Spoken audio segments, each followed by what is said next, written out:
Bitcoin is up over 35% in a week. No, that is not a mistake. That is not a bug. That is not an error. Bitcoin is actually up 35% in a week. Hey, what's up, guys? I'm Cody, and I'm here to give you a overview of the Bitcoin market as well as some of my own insights with crypto and go through our chart TA for Bitcoin, Ethereum, and Binance Coin. And one thing I want to go ahead and start with here is something I talked about on Twitter. Usually I put out these little TAs, these little snapshot TAs about what's going on with the Bitcoin price. But what I've put out here recently is the fact that if it holds, then we can get a retest 25K. And if we get that retest 25K, we could actually move higher, and then we could wind up seeing 28K. And we got very, very, very close from this, what I talked about here this morning. In fact, Bitcoin went all the way up here to about 27,800 and just barely came back down again, so close to that 28K level. And that's when the sellers finally stepped in and pushed the price downwards. Now, what's remarkable about this is the fact that this move up here, this 25 or 24% move up in that week, is not driven by retail investors. This right here is a massive amount of volume. We can see here 26,000 Bitcoin trading hands in a week. This shows me that this is institutional investors coming in and becoming more bullish on Bitcoin's future, and also the market getting a little bit more risk on, okay? And that's very important, okay? Because in order for Bitcoin to go back up and retest those levels at 30K and then above that, that's what we need to see. We need to see this shift in the market in attitudes. And also, what we have here is the 200-week moving average. Now, I've previously said that this is a incredibly important resistance level. It was here at about 25,000. We blasted through that level, and that was kind of the signal to these institutional investors that, hey, this is for real, and Bitcoin is just smashing ahead. It's taken on all the resistance points and pushing through them, and I would say that's very bullish indeed. So if we go and we take a look at the daily, we can see that Bitcoin has just gone higher and higher and higher. It's finally found a little bit of resistance here at that level I mentioned at 27.8. However, I think that the strong resistance is going to come up here at about 28,000. That's going to be a level that we haven't seen since back in May and June, when we had that huge sell-off triggered by Celsius and Terra Luna. That caused us to go drop below that level for almost the better part of a year. Now we're almost back in that region, and that definitely signifies that, in my opinion, I think that the lows are in for Bitcoin, which is incredibly bullish, I think. Now, one thing I want to point out here is that we have an RSI that's at 72 on the daily. And so what this means is that Bitcoin is overbought right now. And I do think that in the near term, we're probably going to wind up getting a bit of a pullback. But as long as we get a little bit of a pullback, it's very likely that we'll see sideways consolidation here between this 2,500 level and this 25,000 level and this 28,000 level. So we'll probably wind up getting some sideways chop before it gathers enough strength to push to the next level. And it has just been absolutely insane, because this run up here from 20K to about 27K is only dwarfed, I think, by that run from 16 all the way up to about 25. That's just insane. But these are the kind of moves that you can get in Bitcoin, and they are quite common. Now, if we go take a look at our funding rate, what we can see here is that based off of perpetual contracts, we have a huge increasing amount of longs. So again, that signal that I talked to you about going over the 200-week moving average, this is being shown right now with these perpetual contracts. You're getting more longs come in and building their positions right now and betting bullish on the upside for Bitcoin. And also really important to point out is the fact that Bitcoin has kind of detached itself from the NASDAQ. So the NASDAQ was actually down today. It was down 0.74%. And all last year, we had a pretty strong, I would say almost a 1-to-1 correlation between the NASDAQ and tech stocks and Bitcoin. However, if we take a look at the NASDAQ and then we take a look at Bitcoin today, we can see a massive divergence.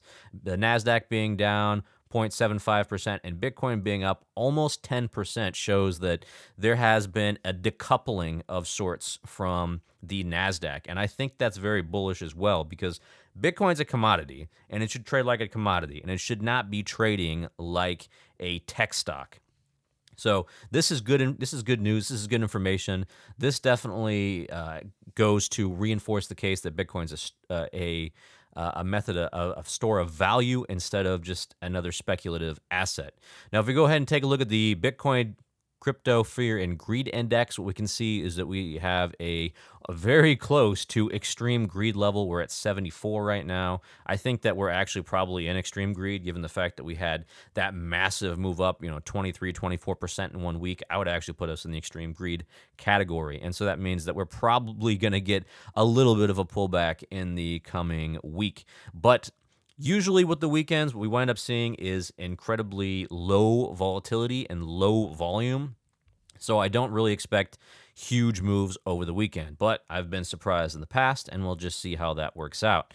Now we go to the net unrealized profit loss page here, and we can see that based off of where we are right now, this hasn't updated based on Friday, but we are north of 20% right now in the net unrealized profit loss.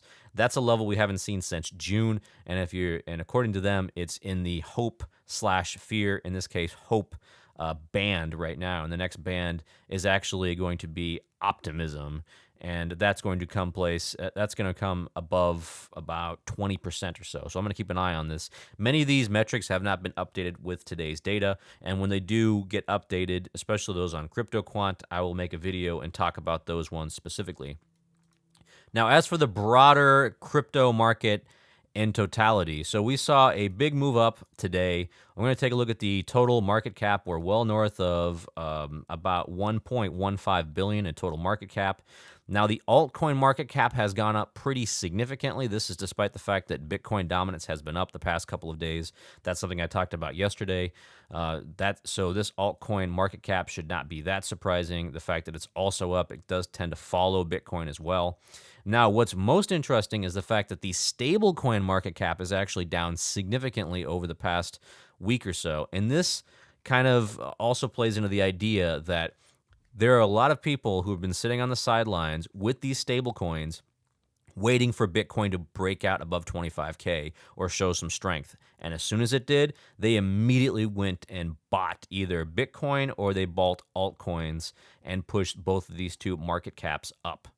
All right, and then finally, we also have the DeFi market cap. That's also been going up. So usually with the DeFi market cap, that kind of moves in concert with your altcoins, especially with Ethereum, as much of the DeFi protocols are on Ethereum. Now, speaking of Ethereum, Ethereum has gone up to almost 1,800. Now, this is a level that I previously outlined as the next level of resistance, and we've hit that. It's hit its head on it right now, and we need to see if it can break out above that level. And if it can, the next level you're looking at is right up here at about 2,000. So that would be insane. That'd be back to the August levels for Ethereum, and Ethereum has just shown a monster week, just like with Bitcoin. RSI right now is 65. It's very close to being overbought, and just like with Bitcoin, I expect that we're going to wind up getting a little bit of sideways action in order to push through this 1,800 level. Now, BNB or Binance Coin has shown strength. Binance Coin previously had difficulty pushing above these levels before we talked about here at about 333, and now it's pushed even higher above this level. I would say that the next resistance point for this is going to be about 350 or so. That was, again, back in November where it made that high. That's the next level I would be looking at for Binance Coin. For now, it's probably going to wind up consolidating down here in this area. It's going to probably come down here and retest at about 323, 330, somewhere in that region. That's where I would put your local support. All right? So that's all I've got for you guys today. If you guys like this content, let me know. Like, subscribe, and go ahead and follow me on Twitter for the most up-to-date information, posts like this that I do, and giving me some kind of morning thoughts about the crypto market and where Bitcoin is heading. Definitely appreciate you guys liking and subscribing and also commenting. Definitely want to expand my content and work on some other things. So if you guys have any suggestions, let me know.